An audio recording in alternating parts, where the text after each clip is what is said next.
Hi, it's Steve. Today we'd like to show you how to change the lower rack wheel assembly on your dishwasher. It's a really easy job. The only tool you might need is a small flat blade screwdriver. Let me show you how we do it. Now, to remove the old wheel assembly from your rack, we simply need to depress these two little tabs while pushing down on that wheel assembly. So just push in slightly on those tabs, push down on the assembly. That will unlock it. You can discard the old wheel assembly. Now, to install the new wheel assembly, we want to line up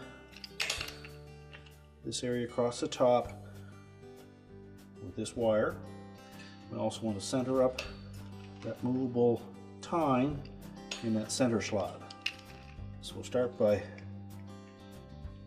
lining up the top of the wheel assembly, making sure that tine is in the center.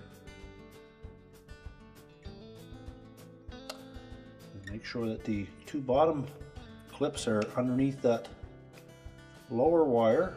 Then push in on the wheel assembly to depress those two tabs and snap it in place. Just make sure that those are locked over top of that bottom wire.